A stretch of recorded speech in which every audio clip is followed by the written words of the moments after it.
The Zowie XL2546 is the latest gaming monitor in the by BenQ range. It's a 24.5-inch 1080p 240Hz display. It doesn't have FreeSync or G-Sync, but does feature their dynamic accuracy DyAc blur reduction technology up to 240Hz. Now the monitor itself in the box comes in three pieces: the monitor, the base, and the stand. You also get privacy shields, your display cable including USB pass-through, a dust cover, and the S switch for controlling the on-screen display. Now it's fairly straightforward to put together. The base connects to the stand with a single screw, and then the monitor, which is 100 by 100 VESA compliant, simply slots onto the stand. And a stand of which by now is iconic to the Zowie and BenQ range, and why change what works for competitive players? It offers full ergonomic comfort and productivity options with height, pivot, swivel, and rotation to portrait and landscape adjustments. And if you're wondering about those privacy shields, they can be rotated behind the display or just not put on. But if rotated, bear in mind there is a headphone hanger and those inputs on the left of the display which would be blocked.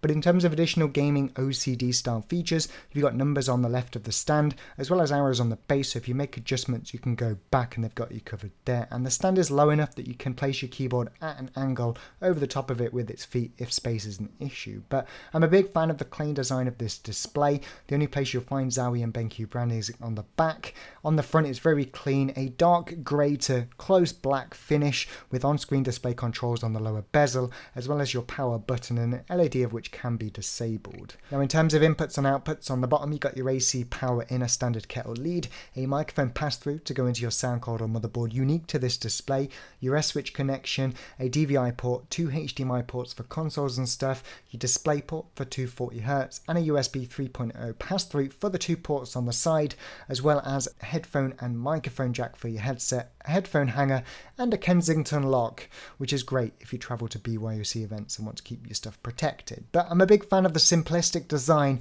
that Zowie always offer with their products. They don't go overboard with RGB LEDs and stuff. It's just what competitive players need. And with that said, let's have a look at the on-screen display and the features that are available to tweak the monitor for the various games that you play.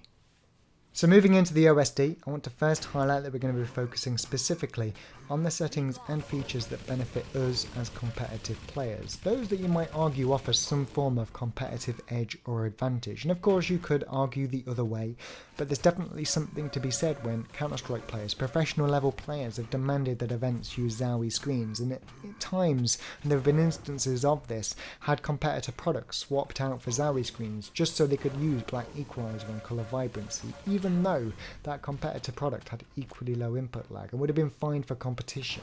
Players want to emulate their setup at an event, and today in 2017 you can definitely do that. Gone are the days of attending an event, playing with your CRT monitor, only to get to the LAN final on stage in front of a few hundred people and be forced to play at 60Hz. The monitor can be the last thing the player has to worry about, and at times not even worry about by today's standard. And one of the reasons why competitor products are now starting to mimic features like black equalizer to lighten up the dark areas without heavily affecting other areas of the image. So in terms of the cool features, if you hit any button to bring up the quick menu, you've got three custom keys. I've set color vibrance, DyAc as in blur reduction, and black equalizer. If you hit the menu, go into system, and then custom key. There's a bunch of others you can set if you think they should take priority, including low blue light, contrast, volume, mute, input, brightness, picture mode, and display mode. Now, picture mode is particularly important because if we go back, if you pick up the screen, I recommend you go to picture and set standard out of the box. It looks the best, and then tweak it as you would. And once you've set up your game settings, picture and display, you can go into game settings and save it to one of three gamer presets. These coincide with the presets on the S switch. So for example, 1 is my desktop use, 3 is my Quake Champions use, and 2 is my Counter-Strike Global Offensive with blur reduction set to premium. But we'll hit 1 and we'll calibrate for CSGO from my desktop use. So I go into the main menu and then game settings. First thing on the board is DyAc. This is blur reduction, and unique to this display, and a world's first is that it works up to 240 Hz and does so without noticeable flicker or reduction in brightness. And with that said, I think it's unfair to refer to it as traditional blur reduction. It's an evolution of it, and DyAc is so much more. It's particularly noticeable when firing the AK-47 and pulling down the crosshair, doing the T-shape to control the recoil. The crosshair is bouncing about a little bit and the image just stays crystal clear. Yeah, the sample and hold blur is replaced by some small amount of crosstalk, but it's still a huge improvement, and I could certainly see myself using this moving forward over the likes of FreeSync and G-Sync for games like Counter-Strike Global Offensive. It's a brilliant technology and the start of good things to come. But moving on, black equalizer, designed to lighten up those dark areas without affecting other areas of the image. In practice, it doesn't exactly work like that. At some point you will start to, I guess, see shades of colour blend together. Typically I leave it on 4, which is my CSGO setting, but for Inferno I think 6 to maybe 8 actually looks pretty good, so we'll leave it at 8 for now. Colour vibrance is your grayscale, so effectively oversaturating the image as if you were looking at an OLED mobile phone display. I think +4 looks quite good in cooperation with black equalizer. Low blue light, great for those late night sessions to help reduce eye strain. Again, I tend not to use it, but nice to have. Instant mode, I think more of a placebo effect at this point. There's no reason it couldn't be enabled by default and just not have this. That's what LG do with their DAS mode in their recent FreeSync monitors. However, it is nice to have as more of a placebo setting. So if you're a pro gamer or you're going to an event, it's your first time playing on a monitor, being able to set an instant mode where the manufacturer knows that input lag is a critical thing and therefore it's portrayed to the user is obviously a good thing to still have on the screen. And it makes the mouse feel super snappy and responsive, so no complaints. The screen feels great to game on, which we'll get into shortly. Under picture mode, brightness, contrast, gamma, color temperature, again, all great to mess around with, including full RGB 0 to 100. AMA is your pixel response times. Off is traditional ghosting, the slowest the display will be. Premium is the fastest it will be, but might introduce and does introduce some inverse color ghosting. And high is the middle value, and you can sort of mess with this further in the service menu, but I have to stress it would void warranty, so I'm not going to recommend doing that. But just know, having had myself play around with it, that high is by far and away the best setting, and they've done a very good job here, and I have no complaints whatsoever with the amount of training on the display, even without DyAc enabled. And in system, we've got scaling. And if you play 4x3 and want to stretch, you're going to be able to do that on the display rather than having to do it in control panel or Windows, which can be a bit finicky depending on what version of Windows you're using, what graphics card you're using. Just being able to do it built in is useful. But overall, extremely happy with the display. Enough tweaks that you can do on the fly.